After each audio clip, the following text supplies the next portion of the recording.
Good day, good day, grade 3 learners. Welcome to our lesson for Mathematics 3, Quarter 4, Week 4, Day 2.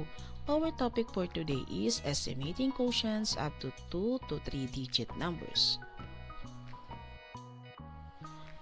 Before we begin, please don't forget to like, share, and subscribe. Thank you. Activating prior knowledge. Good morning, Math Explorers. I am so excited to see all of your bright faces today. Put all your thinking caps and grab your magic pencils because today we aren't just doing math, we are becoming number detectives.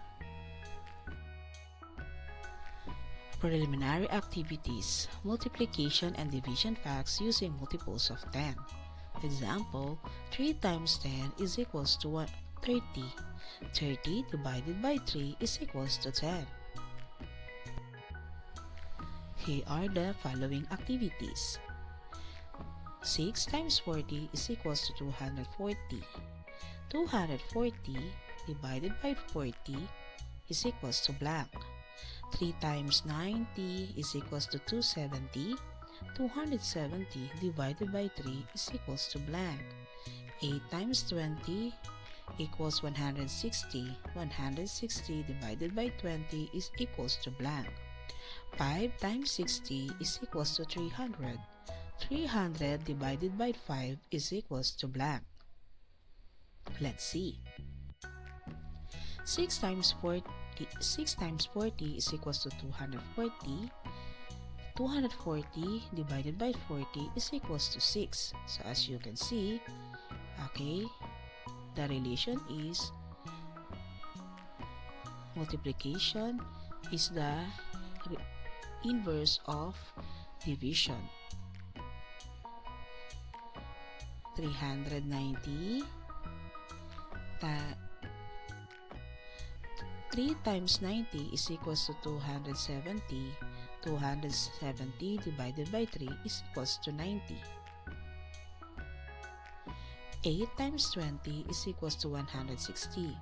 160 divided by 20 is equals to 8. 5 times 60 is equals to 300. 300 divided by 5 is equals to 60. For our motivation, teacher has 147 stickers. She wants to give them to 5 students. About how many stickers will each student get? Why we say about instead of finding the exact number?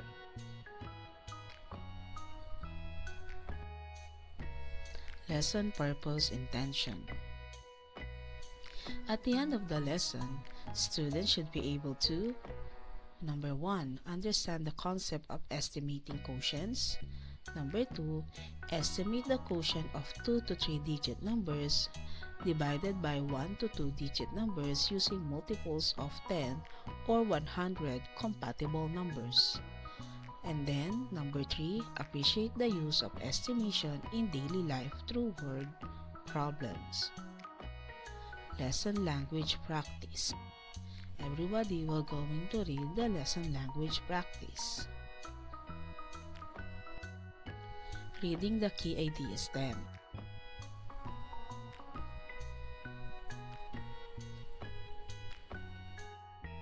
Developing understanding of the key idea stem. To estimate, we use compatible numbers. These are numbers that are easy to divide mentally. Step-by-step example. 147 divided by 5. Look at the first 2 digits of the dividend. The first 2 digits of the dividend is 14 or 14. Next, find a multiple of the divisor 5 that is closer to 15. Multiples of 5 is 5 closer to 14, or is 10 closer to 14, or is 15 closer to 14, and so on. Number 3. Change 147 to 150 because 15 is compatible with 5 and 15 is closer to 14. And then retain, and then you will going to change 7 into 0. Divide 150 to 5, that will be 30. Estimation, each student will get about 30 stickers. Deepening understanding of the key ideas then. Instruction, draw a line to match the division problem on the left to the best compatible numbers on the right. Then write the estimated quotient in the last column.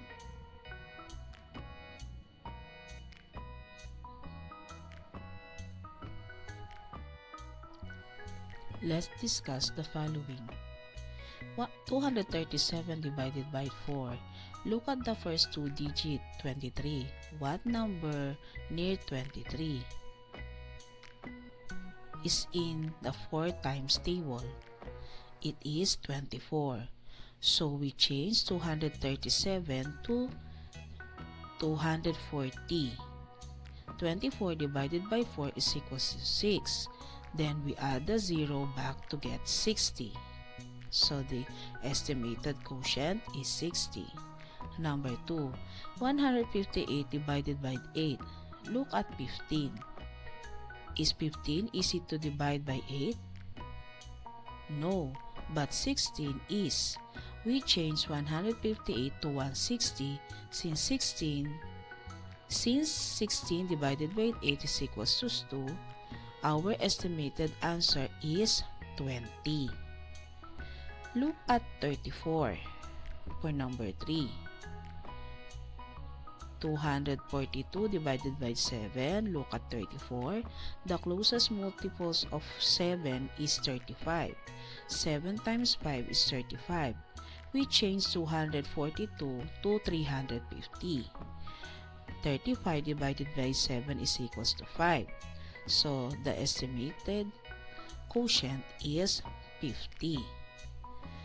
803 divided by 89. First, round the divisor. 89 is very close to 90. Now, look at 80. What number near 80 is multiple of 9? It's 81. We change 803 to 810. 81 divided by 9 is equals to 9. So, the answer is 9. 448 divided by 52. Round the divisor 52 down to 50.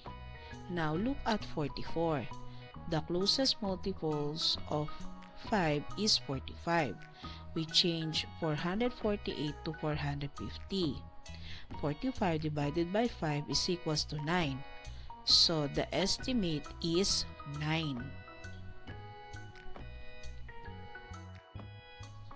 Making generalization and abstraction. How do we estimate quotients? We round the dividend and divisor to the nearest multiples of 10 or 100 that are easy to divide compatible numbers. Evaluating learning. Estimate the quotient of the following numbers. Write your compatible number first. For number 1 is already answered or done for you. Here are the expected answer. Thank you. Good day,